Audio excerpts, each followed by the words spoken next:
Hey, people. It is me, Mr. Rena Shooting Star, and I'm back with another blog.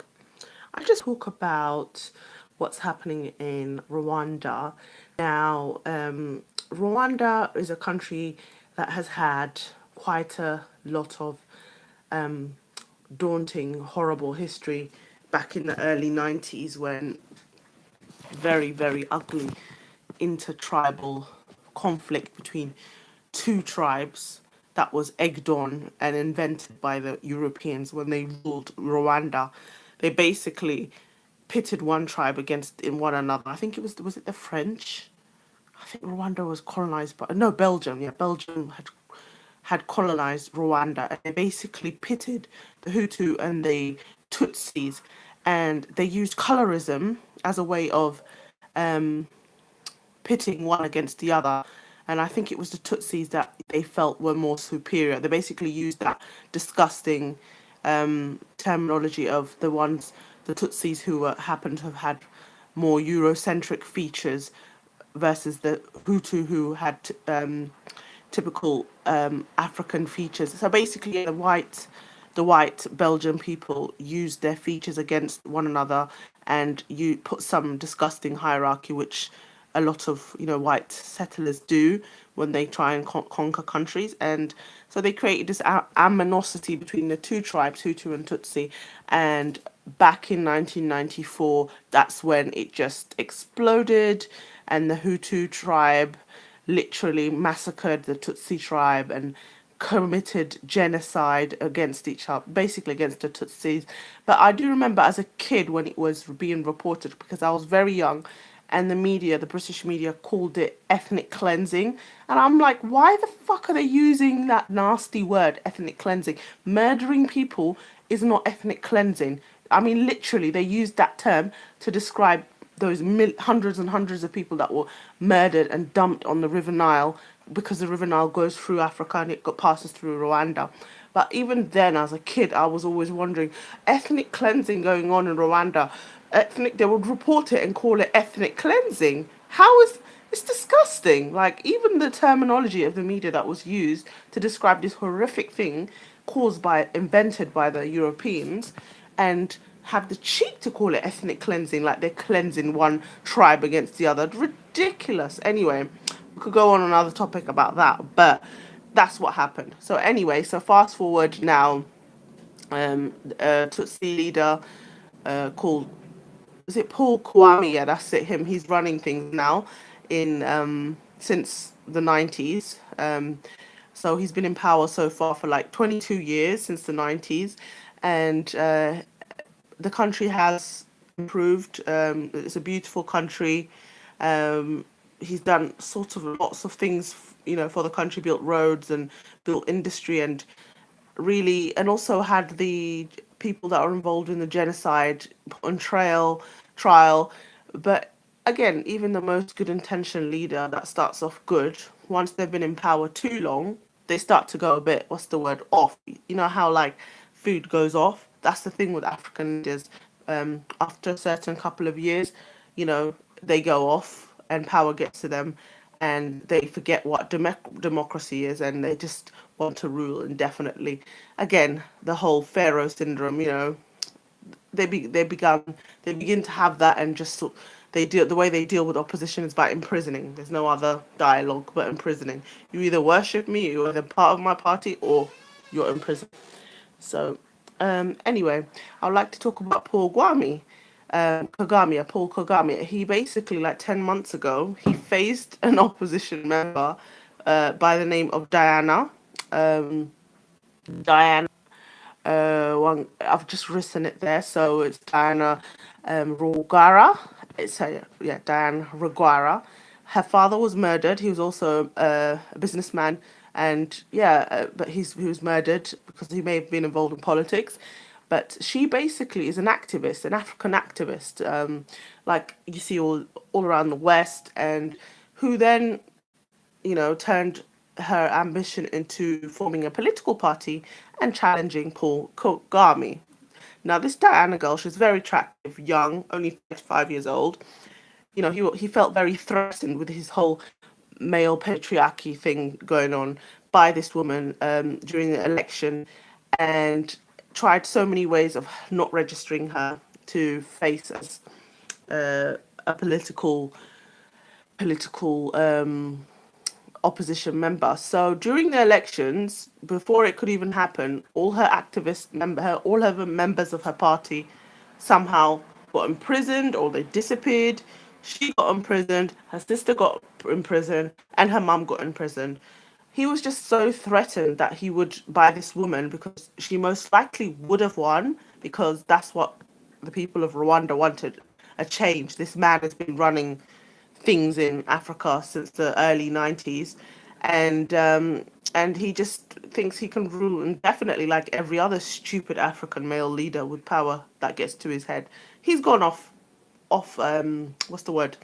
He's basically gone rusty and needs to go, and the people are fed up with him, but he refuses to be challenged by a woman. And just the way he treated her, like, it was just disgusting. And this woman is still in jail.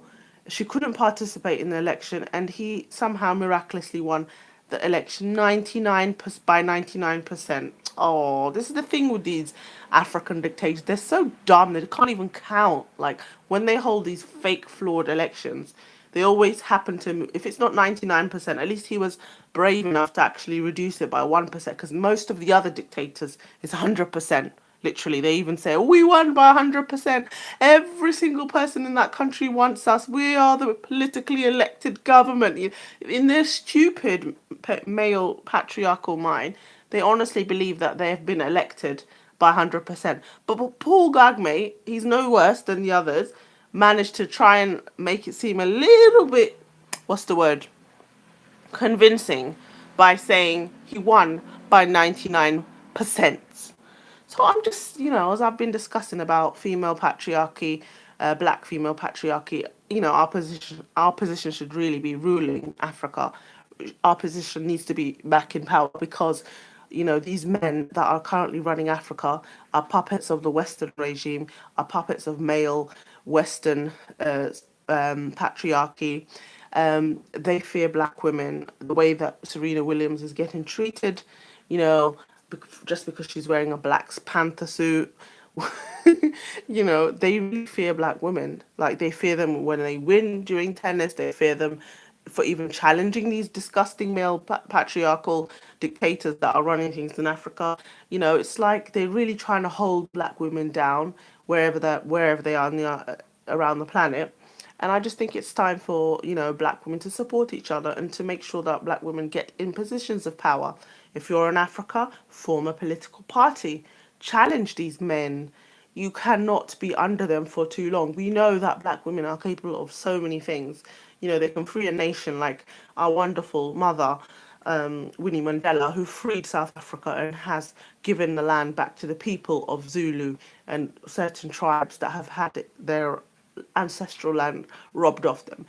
Black women can do so many great things. So it's time for the African nation to believe in black women and to not feel threatened by having a political opposition member who happens to be a female, because our continent is naturally a matriarchal society. This nasty Western matriarchal thing that's been imposed on Africa needs to go. It needs to evaporate. It's not our natural environment. It really isn't. And Paul Kagame should know better. He should not be imprisoning that beautiful Rwandan girl, Diana Riwagra. He needs to free her, literally. He needs to free her. She needs to get out of prison. She's innocent. All she did was form a political party. He needs to free the sister. There's no need for this skinny old man to still be in power. Okay? We cannot have Africa be ruled by these men indefinitely.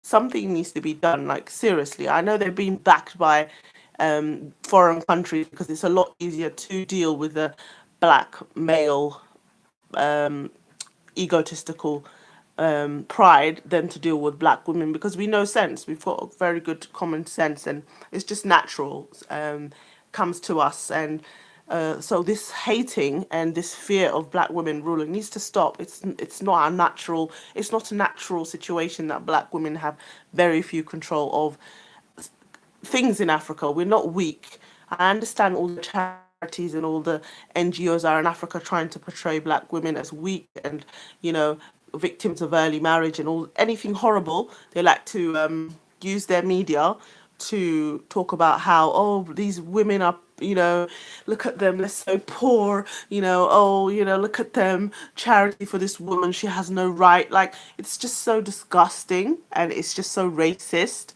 And, you know, as black women around the world, we should be ashamed at this portrayal of our image, whether it's in the West, whether it's in Africa. And, you know, we are capable of great things. We are capable of running our own goddamn continent, just like our ancestors run it before the white man came and invaded our continent. We are naturally supposed to rule Africa, and we must, you know, get together. We must take our position in power. Literally, we must do that because Africa is our inheritance, and as the largest continent that will be ruling the world very soon, I suggest most African women of African heritage to get their pie, basically, to put their foot in the continent, you know, because it's yours. Once you get into Africa, once you get into your political parties, you have a chance of running your countries. Every African woman of African heritage needs to get her place, her foot in Africa, and because that is her destiny, that's what's going to happen. You know, and I understand why all this colorism and, you know, this hate that's been inflicted on black women, light skinned women and dark skinned women are being pitted against each other despite other races have different color eyes. You know, you don't see blue eyed girls hating on brown eyed girls. Why? Because they're all white at the end of the day. That's the same thing with black women. We come in different shades. But every single division is just being used against us so that we cannot unite. At the end of the day, black is black. If you're of black origin, fully black origin, you come in different color shades. It doesn't mean that you have a white ancestor somewhere in the line. That's not true. It's not the case at all. And this weird thing that's been planted in people's mind and trying to inflict self-hate on black women, it needs to stop because we need to realize what our position is. Our position is to run Africa. If we run Africa, then we'll run the world like we used to back in the day, in the days of the Egyptian queens, in the days of the Cushitic queens, in the days of the Ethiopian queens, in the days of the West African queens. That will happen again, you know, as queens of Africa. Our position is leadership, and you should not stop halfway. You should reach to the top.